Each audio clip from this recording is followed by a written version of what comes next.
I mean, for national sanity, isn't it shocking that people died in this country and we never got to the end of what happened? Babangida wrote a book recently, and the talk about Dele Giwa's death was something that dogged his administration. But till today, all the investigation fell to nothing, and nothing came out of it. If President Tinubu can do this by revisiting it, it will be a good one. But I'll be surprised if anything comes out of this. Just like Uncle Bola's case, the Attorney General of the country was killed in that manner, and there were many clues. Rufai and Ige granted my friend and my colleague, Edmond Abilo, a series of interviews recently where they confirmed that some of his security detail left to go and eat when the assailants came in. Till today, what happened? Justice Atinuke Ige died because of the heartache that came from the fact that she couldn't get justice for Uncle Bola. That's how Nigeria ruins and kills people's prospects. These are people that serve Nigeria. But see what happened to him. Till date, we never got out of it.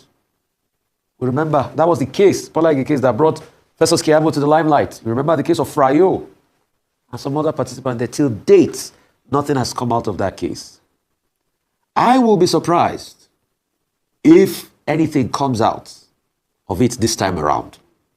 But we'd like to give President Tinubu benefit of doubt.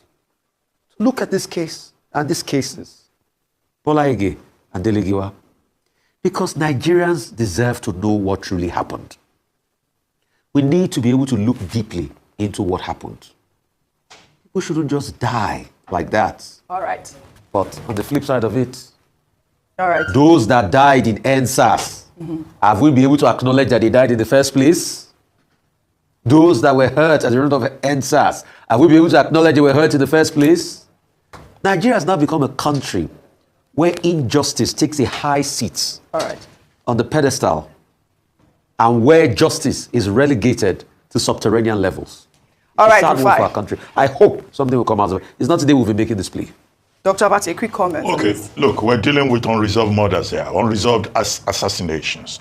Dele Giwa was killed via a parcel bomb. The mystery remains unresolved. Newspapers kept saying, who killed Dele Giwa for a very long time. October 19, 1986. This is 2025. It's not been resolved. Chief Bola Ige was killed in his own home on December 23, 2001, T-date. We have not been able to resolve it. So Professor Wole Soyinka is right to say that, look, there's this thing they call on television that we see, cold case files, whereby in some other jurisdictions where murder is involved, you know, they reopen the cold file and they get to the bottom of it. Now, it's not just Bola Ige and Dele Giwa whose murders have not been resolved. It's a long list. Yes. Chief Mrs. Bisoye Tejosho, Iyalode of Egbaland, Kudirat Abiola, also unresolved, June 4, 1996. Tony Onogoruwa, Dr. Onogoruwa's son. Funshaw Williams, Masha Hari, Alfred Rewane, you know, quite a long list. Mohammed Shua, I can go on and on. Bagada Kauto, you know, quite a long list. Don't let me waste your time by giving the entire list. All these are unresolved cases of assassination in Nigeria. And you cannot have a country where people will be assassinated by criminal elements and then we will just continue with life as usual. Well said. And again, we'll say congratulations to Professor Wole Soyinka, and he's continuing to speak even at 90 years old. We'll take our story on a milestone now. President Bola Ahmed Tinubu has congratulated former head of state, General Abdulsalami Abubakar, on the occasion of his 83rd birthday. General Abubakar was born on June 13, 1942 in Minna, Niger State. He began his military career in 1963 and rose through the ranks of the Nigerian Army. Oji, it's a dark time for our country. But you know, what is even scary for all of us, and for me particularly, is the fact that President Tinubu has not even deemed it fit to be able to go there. If that place is just about 10 kilometers to Nasarawa, then it shouldn't take more than a 2-3 hour journey from Abuja. Why hasn't President Tinubu gone straight to where this has happened? Between 2023 and 2025, if you are to do a cumulative sum total of the deaths in Benue, it's well over 3,000 based on different sources from Amnesty to the likes. In fact, some reports are saying that up till about April this year, the death toll was already over 500. If Yellowater had over 200 people, then what are we seeing? We are seeing mass carnage happening in our country. Oh, this is Rufai addressing President Bola Tinubu on the reason why he has not visited Benue State since, or even other part of Nigerians, the killings are going on. Please watch Rufai as he send this message to Bola Tinubu. And our leaders are not saying anything about it. They're just saying, oh, the governor should intervene. He should talk to them. So it's so easy for the governor to intervene, and he has not intervened all this while. When the top military chief came there, what did he do? What solution did he bring to the problem? Till today, who is going to account for the children that are charred? I was talking about DNA. A lot of people feel, oh, in Nigeria does that work? But shouldn't we account for the children that were charred to death in those videos? Over 1,000 households displaced. That's over 6,000 people. Thousands of men, thousands of women and children. We have a crisis on our hands, and everybody moves ahead like nothing is happening. Till today, the president has not visited. The question, like I asked before, is how many people must die in an incident for the president to visit? In Niger, were hundreds of people too. About 1,000 people couldn't be accounted for in Niger floods. The president didn't visit. So what must it take? Should it be 1,000? Should it be 10,000? Is it that people are not dying enough in all of this crisis? And if the commander-in-chief is saying the governor should go in there, why do we subject our sovereignty to him to provide security as enshrined in the Constitution? Section 14(2)(b). Because the reason why we have a commander-in-chief and we subject our sovereignty to him is, as the head of state, should be able to coalesce all the forces of state to provide security at a time where there's insecurity. So this has continued.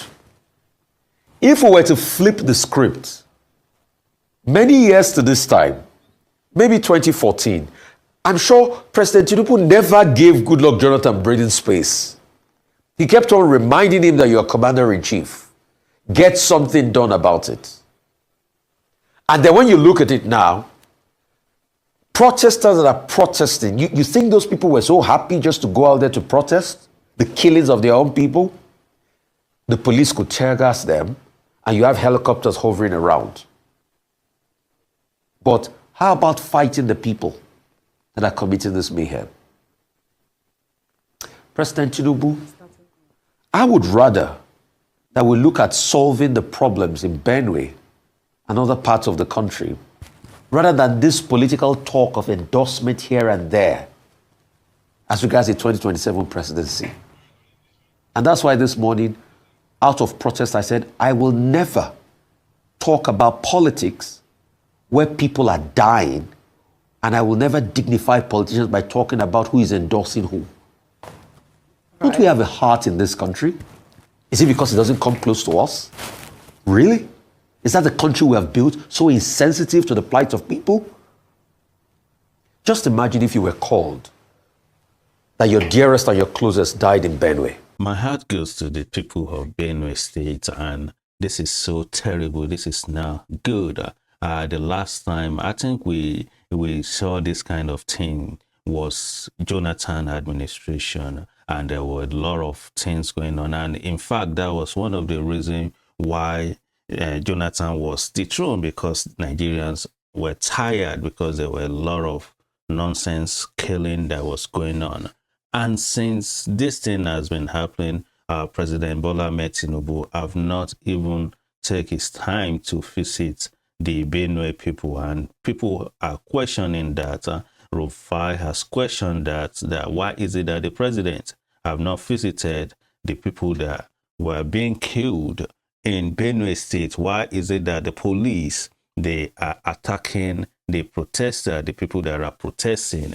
Why would the police be doing that? Why would they be throwing tear gas on innocent people? Laji Abubakar has also reacted to the innocent Nigerians that are going through this challenge, that are going through this unspeakable tragedy, unspeakable killing, that are going through this situation right now. It's really, really not speaking good of the country.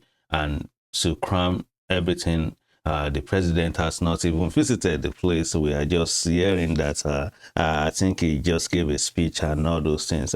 And I will always repeat that whatever is most important to you, that's what you handle. So it is very clear that what is important to President Bola Ahmed Tinubu is what he's doing right now. What is important to his spokesman and all of them, that's what they're doing right now, and which is it's not okay by many people. It's not okay by many people. A lot of people, a lot of homes are grieving now. A lot of people are going through trauma now, and it's just pathetic. It's so crazy. I mean, imagine you are in your house, or you are having your normal day. You just having enjoying your normal day, and all of a sudden gunmen just show up. They started shooting, and God forbid bad thing. This is so not unfair. Anyway, Rufai reacted to this, and he was questioning Bola Ahmed Tinubu. Why is it that Bola Ahmed Tinubu have not visited Benue State? I mean, how long will it take for you to jump into your plane, into your Air Force plane, and get to the people and encourage them, show them love and all those things? I mean, it will mean a lot to them. And now, well, we don't know which kind heart this is coming from Atiku Abubakar and other that have reacted to it. Maybe they're playing politics too. It's not as if they're really clear. But then, wherever it is, the thing is, Bola Ahmed Tinubu, why have you not visited these people? We saw a video of VDM joining the protests, joining these people talking, and many Nigerians joining the protests and talking about what is going on in Benue. And this is not fair. The insecurity in Nigeria is so not fair. The government has to do something. Something has to be done before they kill everybody, before they finish everybody. Something has to be done.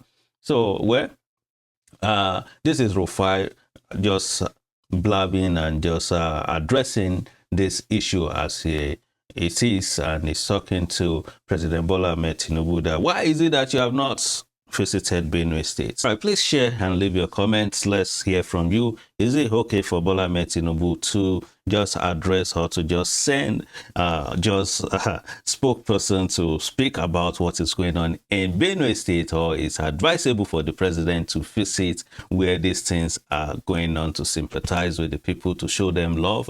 Let's hear from you. What's your thought on this? What's your opinion? What do you think the president's supposed to do? Do you think Nigerians have been too much, or Rufai is been too much on President Bola Ahmed Tinubu? Let's hear from you. Let's hear from you. Thank you so much for watching. God bless you.